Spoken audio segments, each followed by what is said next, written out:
Hiking the Erie Canalway Trail, a search for 7 wonders, bathrooms, and beer. We are over halfway there. Now this is an exercise in history and perseverance, and I am Lisa Saunders. In 2019, my husband Jim and I left the seafaring village of Mystic, Connecticut to move inland, back to our home state of New York. We now live in a village along the modern Erie Canal, that's the green line, just north of the old Erie Canal and Erie Canalway Trail, that's the red dotted line. The active Erie Canal includes the man-made and natural waterways along the old Erie Canal to help boaters get from the Atlantic Ocean to Lake Erie, using lift locks to raise or lower boats around waterfalls and hills. The Erie Canal was built in upstate New York because its Mohawk River Valley provides a break through the Appalachian Mountains, the divide between the eastern seaboard and the Midwest. We live along the Seneca River near Lock 24. The first lock opened on the modern Erie Canal in 1910. Lock 24 is one of the busiest locks on the Erie Canal today. Modern Erie Canal engineers wanted to use our Seneca River and other natural waterways, so the route was altered a little north of the historic Erie Canal in central New York. Modern Erie Canal still uses the V-shaped gates of the old Erie Canal, gates believed to be invented by Italian artist Leonardo da Vinci. Called miter gates, they point upstream, and that's good for withstanding water pressure. Modern Erie Canal was first called Barge Canal when completed in 1918, and it's between 12 and 23 feet deep. The first Erie Canal, nicknamed Clinton's Ditch for Governor DeWitt Clinton, was built between 1817 and 1825 and became known as the 8th wonder of the world. It was one of the longest canals in the world. It crossed 18 aqueducts and overcame hills with 83 locks. Canal laborers faced many dangers breaking through rock with unstable blasting powder and digging through slimy, mosquito-infested swamps. Transportation became faster and cheaper. Now a boat from Albany to Buffalo took 5 days, not 2 weeks, in crowded stagecoaches. Freight rates fell 90% compared to shipping by ox-drawn wagon. It spurred the first great westward movement of American settlers, giving access to the rich land and resources west of the Appalachians, and made New York the preeminent commercial city in the United States. When the first Erie Canal was completed, there was a boat parade from Lake Erie to New York Harbor with gun salutes along the way. Governor Clinton left Buffalo on October 26, 1825, in a packet boat with 2 wooden kegs of lake water. When he reached New York Harbor, he poured out the lake water and said, "May the God of heavens and earth smile most propitiously on the work and render it subservient to the best interests of the human race." Congress thinks the historic canal is cool. Congress established the Erie Canalway National Heritage Corridor in 2000 because the canal facilitated the movement of ideas like the abolition of slavery and women's rights across upstate New York to the rest of the country. By the Civil War, the first Erie Canal had been enlarged and straightened somewhat, with its ruins still visible along roadways today. Completed in 1862, the enlarged Erie Canal often ran along Clinton's Ditch and was increased to 7 feet deep and 70 foot wide. Prior to motors, mules ruled the Erie Canal. Mules are the offspring of a male donkey and a female horse. Mules walked on towpaths hauling the boats. Mules walked in 6-hour shifts around the clock, rain or shine. Mules became favored over horses for hauling barges because mules don't scare easily, won't drink contaminated water, their skin is less sensitive to sun and rain, they have harder hooves, and they carry more weight than a horse and eat less. And here's what they really look like on the Erie Canal. About the 360-mile Erie Canalway Trail follows historic and modern Erie Canals. It's part of the 750-mile Empire State Trail. While brave folks kayak the entire length of the modern Erie Canal, we're walking the 360-mile Erie Canalway Trail because we don't have a boat, don't have a friend with a boat, we don't have time to get lost at sea anyway. Most end-to-enders bike the trail. even Santa. Walking means we do go through a lot of sneakers, but it gives us time to read the plaques and meet the cats. This cat, by the way, really didn't want to be on the trail, but anyway, he was cute. And time to spread a woman's rights issue by leaving Stop CMV rocks along the trail. CMV, or Cytomegalovirus, is the #1 birth defects virus. Women deserve to be informed about how they can reduce the risk of CMV infection during pregnancy. Women of childbearing age should avoid sharing cups and food with young children. Congress declared that women should be counseled about CMV. Our daughter, Elizabeth, born 1989, died in 2006, was born with congenital CMV. We can only join the towpath travelers about a day a month. Walking in segments as time allows means our 360-mile goal will take a while. We registered our 360-mile goal with the Canalway Challenge, so we can trace history while tracking miles. Their website keeps track of our progress toward the 360-mile goal.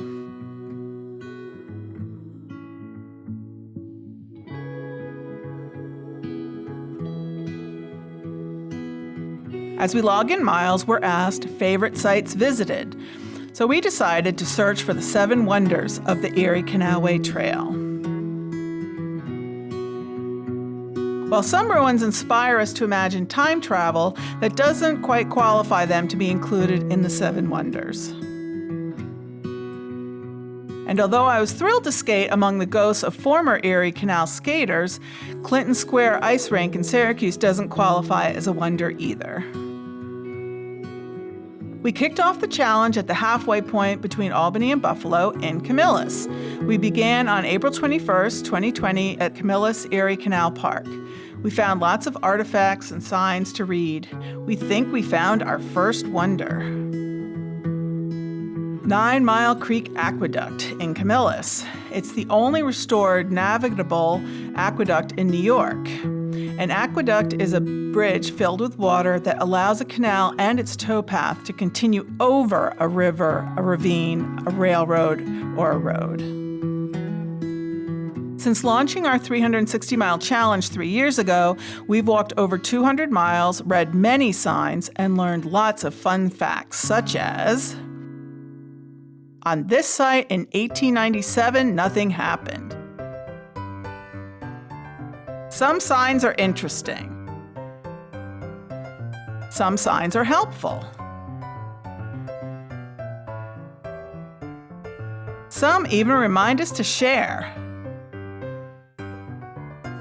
And some remind us to stay on the trail. While some signs are welcoming, others not so much. It says, due to price increase of ammo, do not expect a warning shot. While searching for the 7 wonders, we face many challenges. Torrential downpours, we learned to pack umbrellas. Flooding, we learned to pack extra socks. We don't want to get trench foot. Locked outhouses, I now pack biodegradable toilet paper and use the woods if I have to. Gentleman Jim promises to look the other way. Snakes. We learn to listen for screams up ahead. Frigid cold. And ice. We learn to use ice cleats and trekking poles. Starvation. So many places are closed in the winter, plus you're walking miles in the middle of nowhere. Learn to live on trail mix. And snow, of course. I learned to snowshoe, but it doesn't really help in deep, fluffy snow. It's more useful on crusty, lumpy, icy snow, at least for me. And they are a little awkward when you're trying to swing. So we just trudge onward, snug in our warm boots. Other challenges for us baby boomers: miles without a bench in sight. Aching feet. Summer death marches, miles of hot, relentless sun. One hot midday, a desperate traveler approached asking to buy our water. Sadly, despite rationing, we only had a few sips left with several miles yet to reach our car.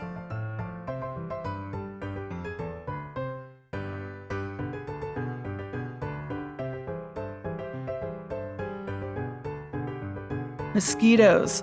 Once, after a warm rain in a wooded area beside the stagnant Old Erie Canal, a swarm of mosquitoes chased us, biting through our clothes. So now we do spray the outside of our clothes as well if we think we're going at a buggy time. It must have been awful for the Old Erie Canal workers digging through swamps. When not fighting to survive, we do enjoy the beauty. Here we are walking westward toward Buffalo at sunset. And we're walking east toward Albany when the fog rolls in after a rain. We're in Schoharie Crossing, Yankee Hillock in Amsterdam.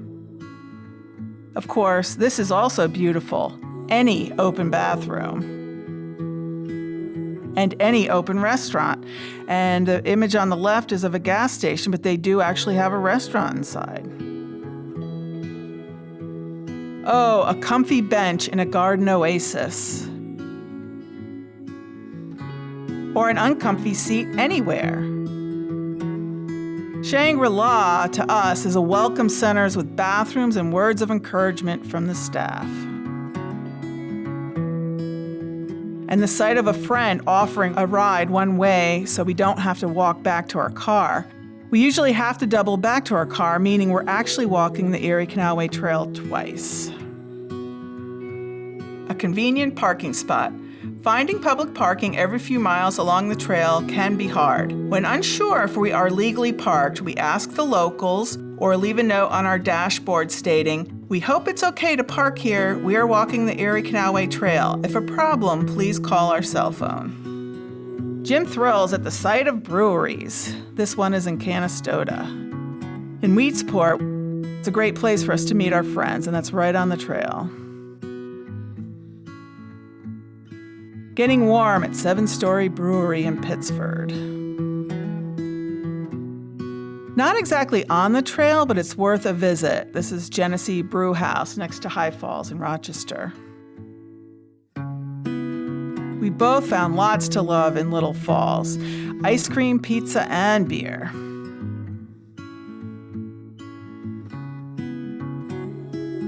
Beer is no longer served at this circa 1894 Erie House Saloon, but its cash register has a 15-cent button showing where from ringing up growlers full of beer.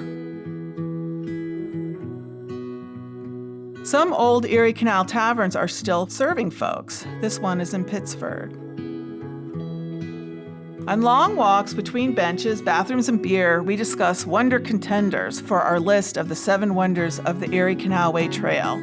So far, we have 11 contenders. They are Contender number 1, Flight of 5. The circa 1862 staircase locks are seen alongside 2 deep consecutive modern locks in Lockport. The Niagara Escarpment, the same elevated rock formation that created the Niagara Falls, blocked the access to Lake Erie. The canal engineers had to figure out how to overcome this 70-foot change in elevation. 5 consecutive locks solved the problem. Contender number 2, the 1850 Syracuse Waylock Building. It's the last remaining structure of its kind, similar to way stations on highways today, collecting tolls on cargo in order to pay for the construction and maintenance of the canal. Contender number 3, Lift Lock 17, Mohawk River, Little Falls. Lock 17 lifts and lowers boats 40.5 feet. It was once the highest single lift lock in the world. The guillotine gate, hung from overhead chains, makes this lock unique. Contender number 4, 9 Mile Creek Aqueduct in Camillus. Seeing a restored aqueduct really did help us understand how they work and why they are a wonder. And you can see the wooden trough underneath the arch, and that's holding the water so the barges can go through. Contender number 5, lift bridges. There are 15. This one is in Spencerport. Cars still use lift bridges to get across the Erie Canal in western New York. When a boat approaches, the operator stops traffic on the roadway and raises the deck of the bridge 15 feet to give clearance for passing boats. Contender number 6, movable dams. There are 8. This one is near Amsterdam. Movable dams regulate water flow on the Mohawk River. Dam gates are lowered to form navigable pools during the summer, but are pulled out of the water in winter to clear the way for ice and debris-filled floodwaters. Contender number 7, Richmond Aqueduct, Montezuma Heritage Park. The remains of the second largest aqueduct along the enlarged Erie Canal. Today, 7 arches remain on the east side of Seneca River and 3 on the west side. Contender number 8, dry docks. Now, Jim and I disagree on whether a historic or modern dry dock should be a contender. Should it be the modern Lyons dry dock, where today's boats are fixed and wintered over, or the ruins of the one-of-a-kind historic dry docks at the Chittenango Landing Canal Boat Museum? They say it's a unique 19th century dry dock complex. Visitors can see 3 bays, deep, middle, and shallow. When we were there, the museum was closed, but you can see them from across the canal. Contender number 9, Upside Down Bridge in Lockport, a railroad bridge with its truss positioned upside down. And you're going to have to decide if this is a rumor or not. The bridge was rumored to have been built as such by the railroad to limit the size of boats that could use the Erie Canal and try to put the canal out of business. The validity of this legend is uncertain. Contender number 10, the tiny lock tender's house in Jordan. Lock tenders lived and worked in these very tiny structures. Contender number 11, Mural Mania, which is the longest mural trail in the world of over 85 miles along the Erie Canal. Mules often star in these murals lining the Erie Canal. In this mural, They Call Me Sal, it's a mosaic and was painted by art students across New York State, ranging from elementary to college age. Murals help us imagine how the canal looked flowing through towns. This is especially great when walking on a road that replaced the canal. We try to match the buildings seen in the mural with those still standing. Through Mural Mania, we meet great folks along the trail, living and dead. Here's our selfie with President Lincoln and Clyde on February 18th, 2021, exactly 160 years after he visited Clyde on Monday, February 18th, 1861, on his inaugural train ride to Washington. Lincoln said from his railroad car platform, "I merely appear before you to say good morning and farewell. I did not come to make a speech, nor have I time to make one if I did. I now bid you good morning, and when the train starts, I will come out again to bid you farewell." Mark DeCracker of Mural Mania wanted to paint my ancestors, father and son, canal engineers Jacob and Augustus Leach of Lyons, on their next mural. The volunteer Mural Mania artists let me help, teaching me how to paint yellow-white dots to represent wildflowers. PBS's Darlene Newman of Travels with Darlie came to document the work of Mural Mania and interview artist Corey Reynolds, an Iraq War Army veteran. And when I saw this segment, I couldn't believe it that my backside made it in. My engineer ancestors are now featured on the Poorhouse Lock 56 mural along the Erie Canalway Trail in Lyons.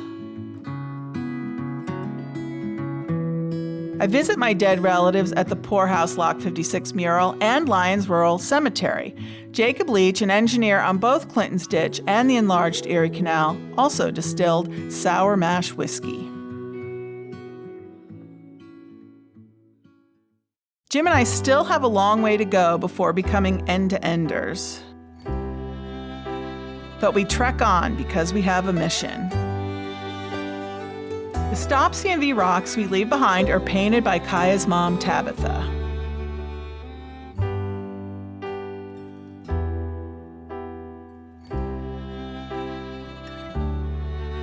We met a legislator at a June CMV Awareness Month event who became co-sponsor of Elizabeth's Law, which was named in memory of our daughter to require CMV education. Parents from all over asked that their child's name be written on a silver rock, which is the color of CMV awareness.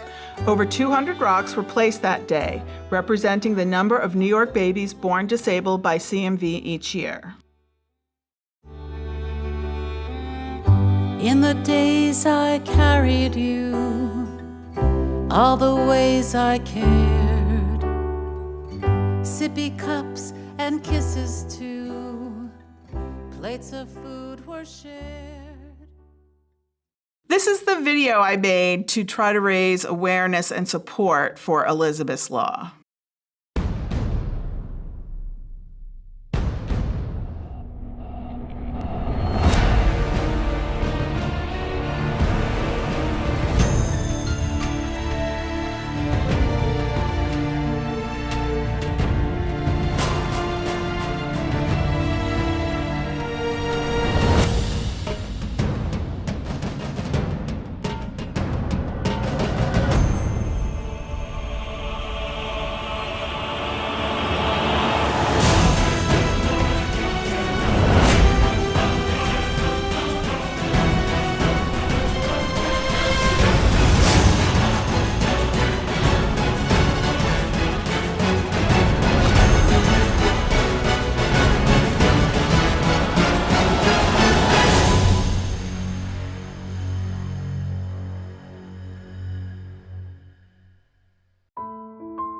When the trail runs along the flowing modern canal, I often think about my great-great-aunt Rebecca, who drove into it over 80 years ago.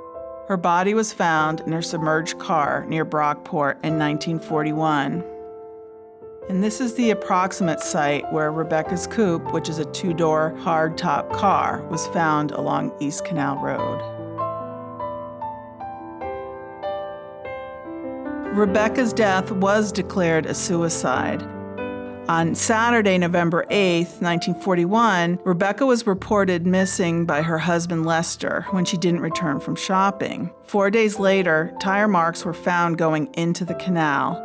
That evening, dragging parties used a boat hook until it struck Rebecca's car in the center. Newspaper clippings included one that said, "Hamlin lady found dead in sunken automobile." When the car was raised, Mrs. Weiland's body was found jammed under the steering wheel and the top of the automobile was crashed as though hit by passing barges. Now, there is some controversy in our family because some say she never would have committed suicide. So I did go to check out the site in case that gave me any insight. And it is a little difficult if this is what really happened. Assuming Rebecca was coming from her home on Chase Road, she would have used the Sweden Walker Road bridge over the canal, taken the exit ramp toward Brockport, then driven accidentally or on purpose straight into the canal. Aunt Rebecca's possible last bridge reminds me of the bridge in Seneca Falls, which is in the Erie Canalway National Heritage Corridor, where a woman's 1917 suicide attempt over the canal is noted on a plaque honoring the man who drowned trying to save her. Seneca Falls and its famous bridge is said to be the inspiration for Bedford Falls in the Christmas movie It's a Wonderful Life.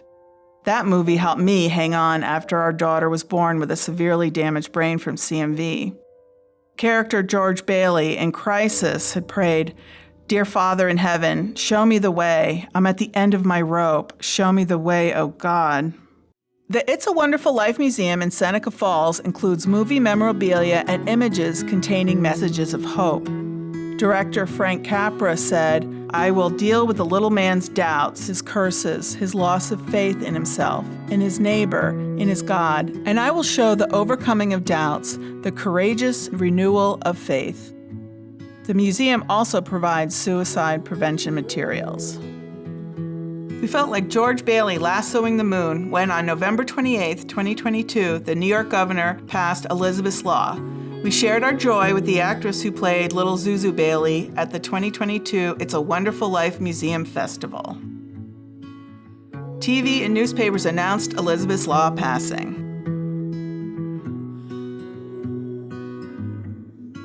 And we got a nice note of congratulations from the Erie Canalway National Heritage Corridor, which was really sweet. And that's a picture of what we looked like the day we actually made half the trail. New York school children learned the song 15 Miles on the Erie Canal in 4th grade. As we follow in the footsteps of a mule named Sal, it's become very meaningful to us. Actually, the song was copyrighted as Low Bridge, Everybody Down, or 15 Years on the Erie Canal.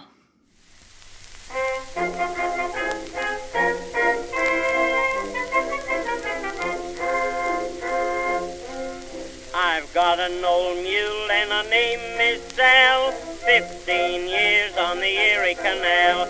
She's a good old worker and a good old pal, 15 years on the Erie Canal. We've hauled some barges in our day, filled with lumber, coal and hay, and every inch of the way I know, from Albany to Buffalo. Low Bridge, everybody down. Low Bridge, we must be getting near a town. You can always tell your neighbor, you can always tell your pal, if he's ever navigated on the Erie Canal. We'd better look round for a job, old gal, 15 years on the Erie Canal. You bet your life I wouldn't part with Sal, 15 years on the Erie Canal. Get up there, gal, we passed that lock. We'll make room for 6 o'clock. One more trip and then we'll go right straight back to Buffalo. Low Bridge, everybody down. Low Bridge, we must be getting near a town. You can always tell your neighbor, you can always tell your pal, if he's ever navigated on the Erie Canal. Soon everyone will sing about my old Sal, 15 years on the Erie Canal. It's a catchy ditty about my old pal, 15 years on the Erie Canal. Oh, every band will play it soon, Donpool Woods and Donpool Tune. You'll hear it sung everywhere you go, from Mexico to Buffalo. Low Bridge, everybody down. Low Bridge, we must be getting near a town. You can always tell your neighbor, you can always tell your pal, if he's ever navigated on the Erie Canal. According to today's Canalway Trail laws, mules still rule. According to the signage that you'll see all over the trail, it says, walkers should yield to equestrians. Yielding to equestrians means we have to give the right-of-way to riders of horses, donkeys, and mules.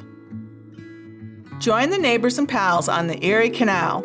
The 200th anniversary of the Erie Canal is being celebrated during the bicentennial period of 2017 through 2025.